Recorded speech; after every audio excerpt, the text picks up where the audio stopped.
Hello guys, nandito tayo ngayon sa kusina, mga karosas. Magluluto tayo ng manok. Chicken with saluyot uli. So, marami na akong upload nito.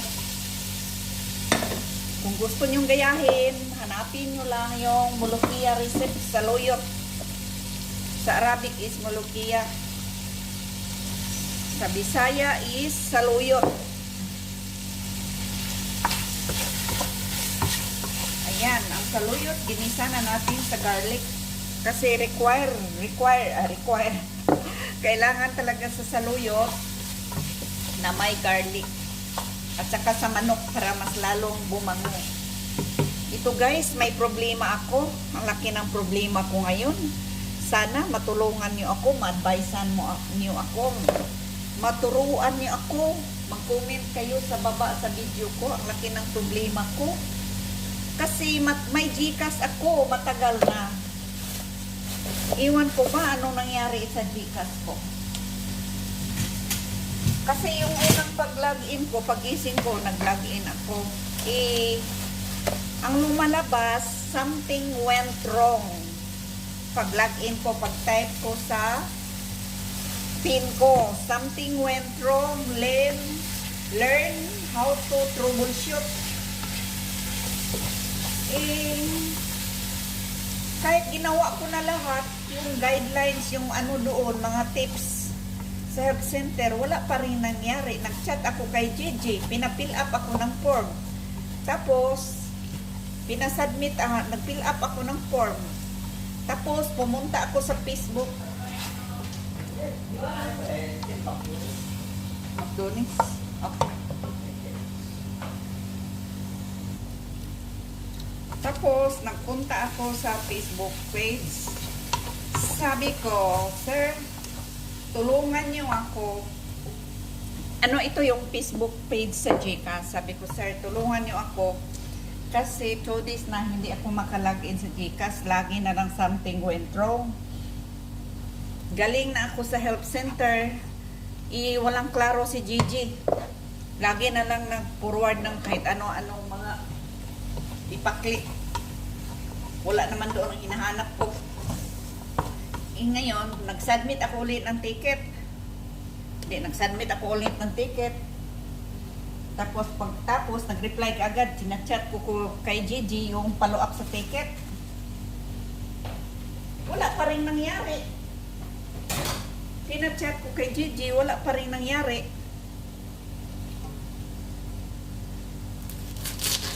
Tapos sabi ng inassign na daw niya sa isa ka technician, ano mong tawag doon.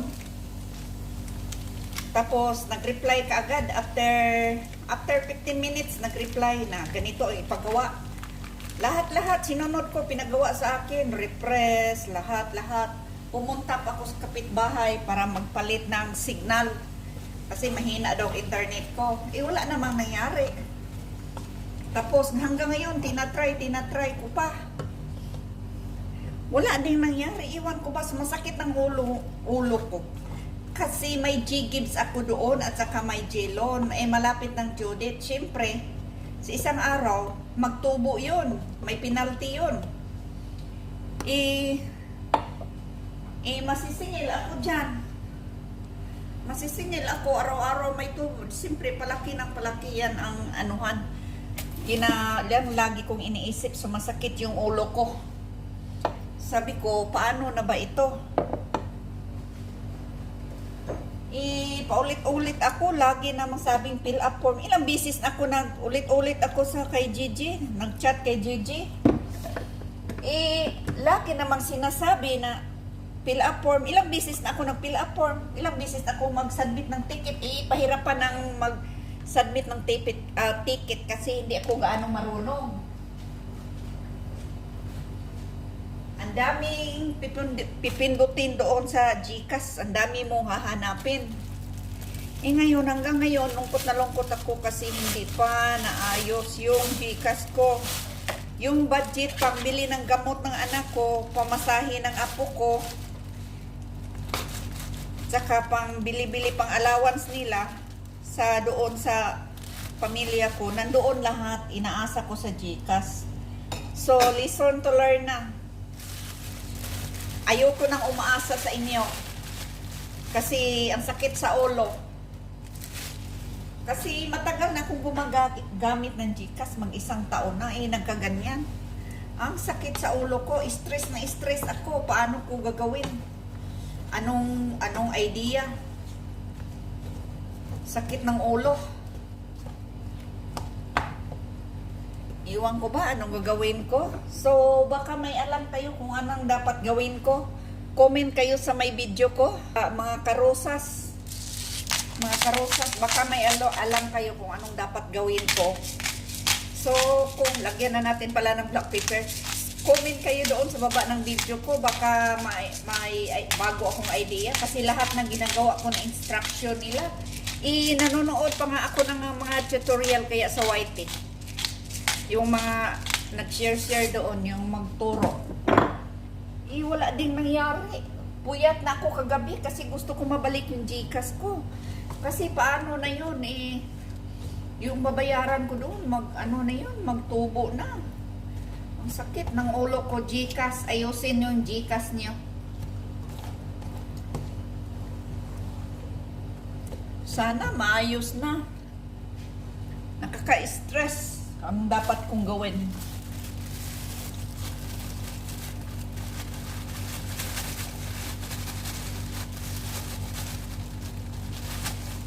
Ubos ko na itong coriander leaves.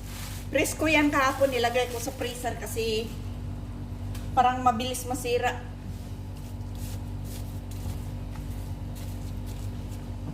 Iwan ko ano dapat kong gawin sa GCash ko.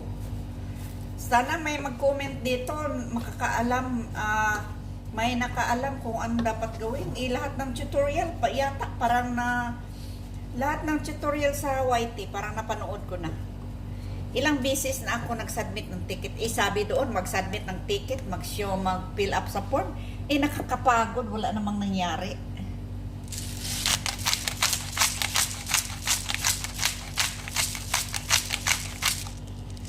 Sakit kaya ang ulo ko. Lagi kong iniisip kasi budget yung pamasahe ng apo ko. Kasi nag-aaral na yung apo ko. So, paano na lang? Sana may makatulong sa akin. Para ma-solved na lahat.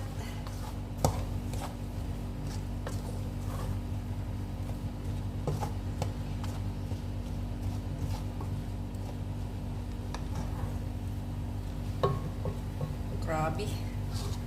Puyat na ako. Nahihilo na nga ako ngayon kasi puyat na. Sana ma-solve na yan. Ang sakit sa ulo ko. Paano na yung pang-allowance. Ayan, ito ng saluyot natin. So, ganyan lang yan mga karosas. Ayan ang mga karosas. So, mamaya, malapit na ito. So, kailangan kasi bago ilagay mong tubig, mag-dry siya para hindi siya maglapot yung sabaw niya. So, check lang natin, baka masunog. Pag gusto nyo malaman kung paano ito lutuin, so, punta lang kayo sa YouTube channel ko. Sa playlist ko, ang Mulukia recipe with chicken, chicken with Mulukia, saluyot with chicken. Ganun lang mga karosa sa lapi. Hanapin nyo lang doon. Hanggang dito na lang tayo. Thank you so much for watching. Please don't forget to subscribe, like, share, and comment, and tap the bell para updated kayo sa sunod na mga videos. Bye-bye everyone. God bless.